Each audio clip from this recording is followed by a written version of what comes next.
চলতি বছরে এসএসসির পাশের হার কত হবে? গত বছর ছিল 68।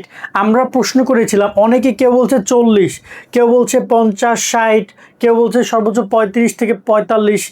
আসলে তোমাদের কাছে কি মনে হয় জানিও কমেন্টে। শিক্ষকরা কি বলছেন? আমরা তো একটা প্রেডিকশন আমি দিয়েছিলাম আগের ভিডিওতে, তবে এবছর শিক্ষকদের মতামত অনেক ইম্পর্টেন্ট। একজন শিক্ষক যেটা বলেছেন যে অর্ধেক ফেল এসেছে, তার 6000 খাতে 3000 ফেল, এবং তিনি বলছেন গত 10 বছরে এমন রেকর্ড তারা দেখেন নাই। সো আমি অনেক টিচারের সাথে পরবর্তীতে যোগাযোগ করেছি, তাদেরও ভাষ্যটা একদম সিমিলার না। তারা বলছে এত এত ফেল করে নাই, তবে দেখা যায় তুলনামূলক গত বছরের থেকে ভালো পরিমাণের ফেল করেছে। গত বছরে 68 ছিল, মানে কি 100 জন পরীক্ষা দেওয়ায় পাশ করেছে 68 জন, 32 জন ফেল করেছিল। এখন এই বছর ওরকমের 30, মানে 100 খাতে 30 জন 40 জন ফেল করছে এমন প্রশ্ন ছিল। টিচাররা বলছে যে কোনো বান্ডিলের খাতায় এত ফেল ছিল না, মানে দেখা যায় সেখানে হয়তো 5টা 10টা ফেল, মানে ভালো ভালো স্কুলের ভালো ভালো পেপারগুলো। আবার এমন এমন কিছু স্কুল আছে যেখানে আসলেই সত্যি অনেক ফেল, সেই সব খাতাগুলো একদম ধরো যে 100-150 খাতা আসছে, ওর মধ্যে হয়তো পাশই করছে 50-60টা। সো অন অ্যাভারেজ শিক্ষকদের কথা হচ্ছে যে আমরা যে খাতাগুলো পাইছি তার মধ্যে দেখা যায় যে 300 খাতার মধ্যে হয়তো বা 70টা 80টা ফেল আসছে।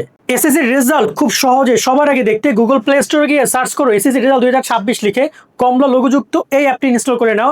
এই অ্যাপের download link description and comment বক্সে দিয়ে দেওয়া হলো। অ্যাপসে প্রবেশ করার পরে এখানে এসএসসি রেজাল্ট অপশনে ক্লিক করে চেক কোন বাটনে ক্লিক করে ইবোর্ড সার্ভার অপশনে ক্লিক করে খুব সহজে তোমার সকল তথ্যগুলো দিয়ে এখান থেকে তুমি ফলাফল দেখে নিতে পারবে।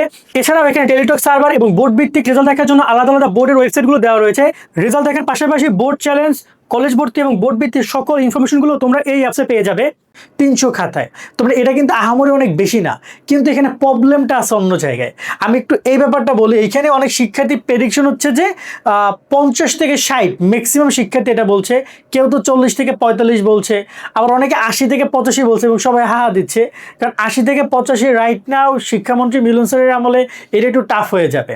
আর একটা ব্যাপার হচ্ছে শিক্ষা মন্ত্রণালয় থেকে রেজাল্টটা দেরিতে দেরিতে দিচ্ছে, তার কারণ কি পাশের হার নিয়ে কিছুটা ইমপ্রুভ করা বা কোনো সুবিধা দেওয়া যায় কিনা, এই বিষয়টাও একটা শিক্ষা বিশ্লেষক যারা আছেন তারা এটাও একটা প্রশ্ন তুলছেন যে এমন কোনো সুবিধা দিচ্ছে কিনা, আদৌ কোনো গ্রেস মার্ক বা এই বিষয়টা।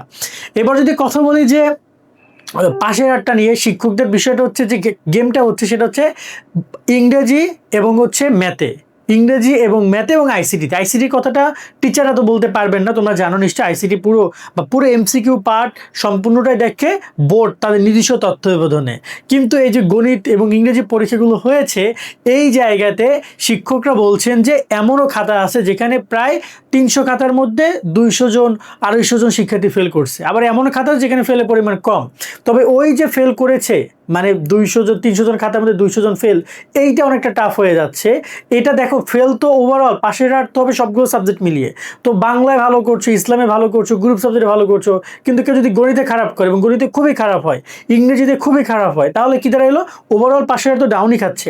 তো সর্বশেষ শিক্ষকদের প্রেডিকশন হচ্ছে যে এবছর পাশের হার, এবং আমি এখানে যে মতামতটা লাস্ট পড়ছিলাম যে 50 থেকে 60 এর মধ্যে হবে, 50 থেকে 60 অথবা 60 থেকে 65। আমাদের গতবার প্রেডিকশন ছিল যে 65, এবারও আমি বলছি 65 এর মতো পাশের হার হইতে পারে। তার মানে 100 অলমোস্ট প্রায় 35 জন ফেল করবে। শিক্ষকদের মতামত হচ্ছে 60-এর কাছাকাছি বা 60-এর আশেপাশে থাকবে, তার মানে কিন্তু 100 প্রায় 40 জনের মতো করে ফেল করছে। এখন কথা হচ্ছে যে এত শিক্ষার্থী যদি ফেল করে, এটা কিন্তু মানে একদম যে আনন্যাচারাল তা না, ন্যাচারালি বলা যেতে পারে যদি করে। বা যদি শিক্ষকদেরকে গ্রেস মার্কের সুযোগটা দেওয়া হইতো, তাহলে এই ফেলটা কমে মোটামুটি 70-এ চলে আসতো।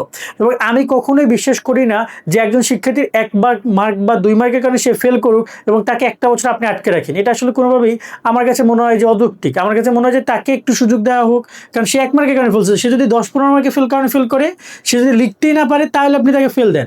কিন্তু 1 মার্কের কারণে পুরো একটা বছর নষ্ট, এটা অনেকটাই কষ্টকর একটা ব্যাপার। তোমাদের কাদের কাছে এই কমেন্ট এটা মনে হয় তোমরা কমেন্টে বলতে পারো। বাট ওভারঅল এবছরও পাশের আর সম্ভবত 60 থেকে 65 এর মধ্যেই থাকবে, ঘোরাফেরা করবে। আর যদি আরও একদম খুব টাইট করে খাতাগুলো দেখা হয়, রেজাল্ট দেওয়া হয়, এই অতিরিক্ত সময় যদি আদৌ না নেওয়া হইতো, তাহলে সেটা 50 ছুঁই ছুঁই হইতে বলে আমাদের কাছে মনে হয়। এখন দেখা যাক আসলে শিক্ষা মন্ত্রণালয় কী করছে, কীভাবে রেজাল্ট আসে। তবে ভাইয়ারা মনের মধ্যে একটু শক্ত অবস্থান রাখো, যে কোনো দিকে যে কোনো পরিবেশ যাইতে পারে। তবে পরীক্ষা একটা 3 ঘন্টার মূল্যায়ন, এখানে ব্যর্থ হইতেই পারো তুমি, তবে জীবনে কিন্তু অনেক কিছু করার আছে, এটাও মাথায় রাখবা। আজকের মতো ভিডিও এখানে শেষ করছি। সকলে অনেক অনেক ভালো থাকবা। আল্লাহ হাফেজ।